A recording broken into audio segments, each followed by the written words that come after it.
every single day. Over 4 national chairmen of parties are come along because they have more under the ticket. Every single day. So party in our talk have to come party in the Labour Party.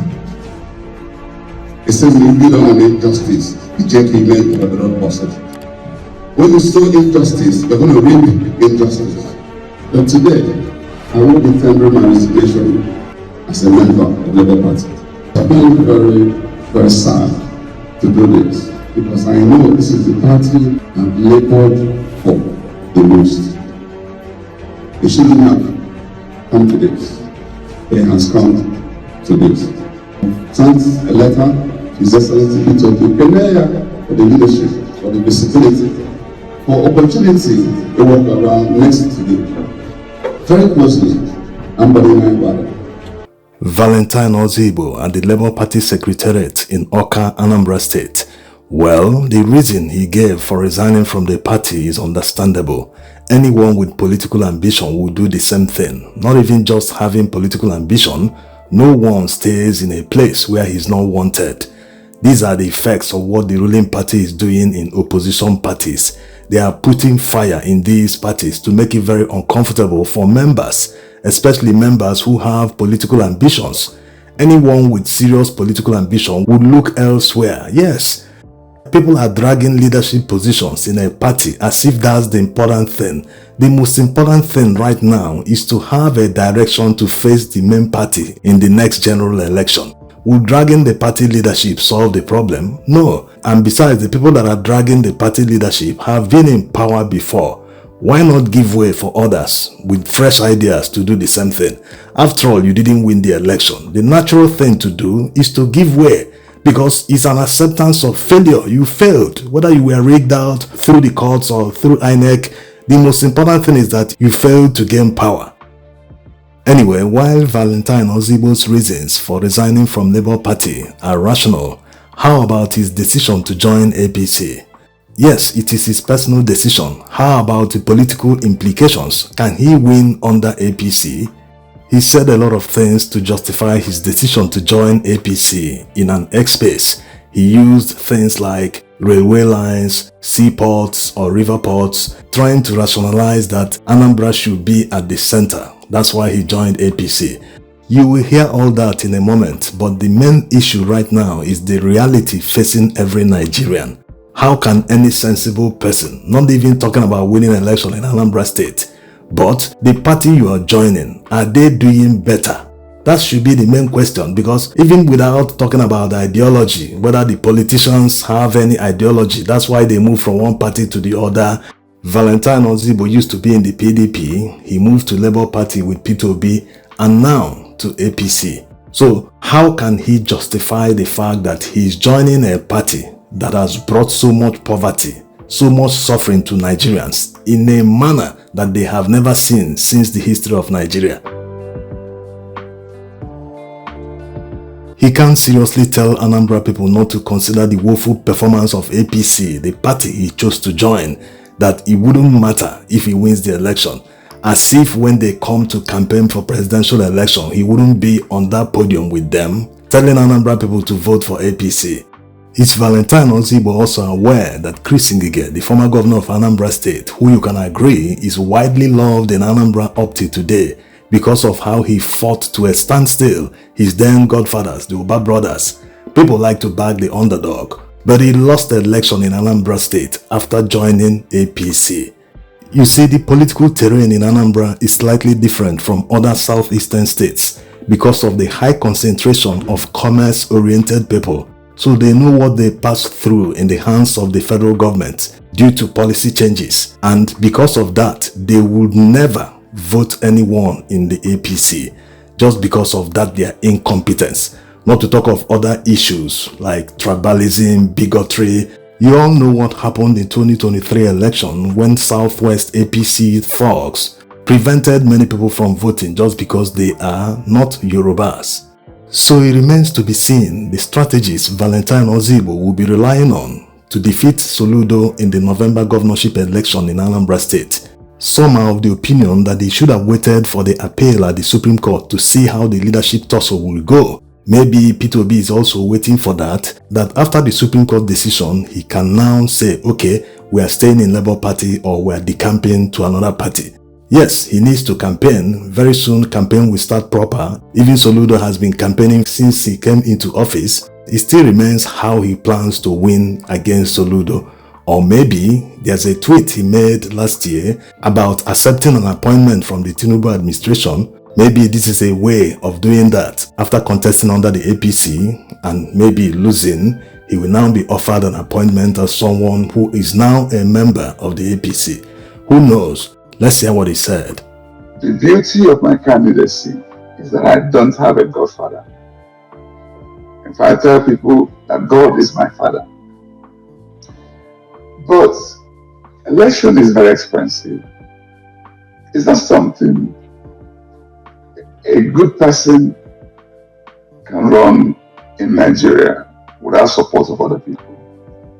Anybody who can run an election with his own resources will go easy. And on our there goes no more.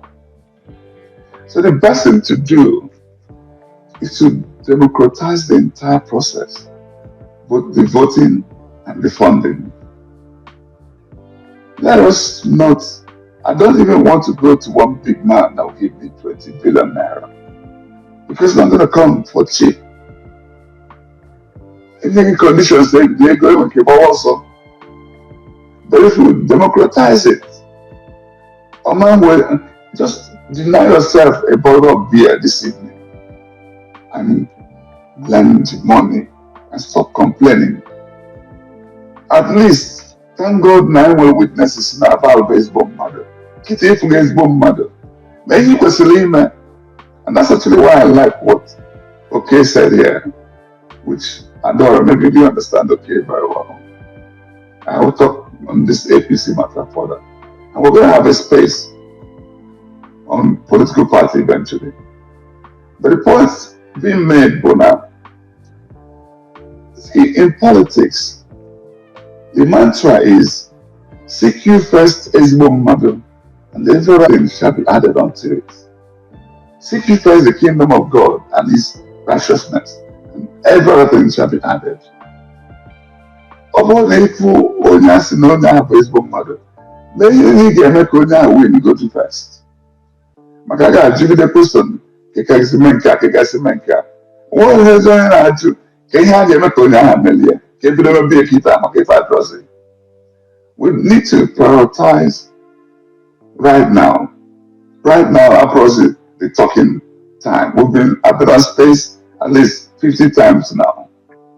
I've even been on debate, and I defeated Soludo in the debate in 2021. It's not in doubt that I have some basic idea what to do. But I'm happy to still respond. But the real conversation is, what do we do right now to start helping? I want us to learn what is already happening in the Western world. When Kamala Harris was handed over a ticket of DNC, nobody asked her how much money she had. But within a month, she mopped up over 600 million US dollars by small donations. Why can we not do it in Anambra election 2025? Why? This is honestly the way of life going forward. It's not just about me. So that any day we see, oh, this guy is a good candidate, we should stop asking where would the money come from. We will build synergy around him and make these contributions. That's what Nigeria Weekend did to create this platform that's incredible, that gives you every transparency that you need in this world. Because they render reports of what comes in and how they deploy those money that come in. And guess what? Guess what? What they are doing, no money is deducted. It's not a case of where, when we were running around last election, somebody raises $100,000. He says he's taking 30,000 as taxes because of the pass through his or her account. No, He created a proper structure to drive this. So for those who are asking how they can help, send me a DM and let's push this narrative. This is the time. I am not ashamed to tell you this is what we ought to be doing, so that we should stop depending on some big men that maybe want to take you to a shrine before they can help you. Let the diaspora in particular now become the godfather. It's better that way, because nobody's putting $10, $20, $100. We'll start demanding, I must be a commissioner, and you must pay me, give me a contract. So let's create that environment where resources come from small donations. If we start this culture, my God, we can go to the moon. There are things we can do alone as Anambra.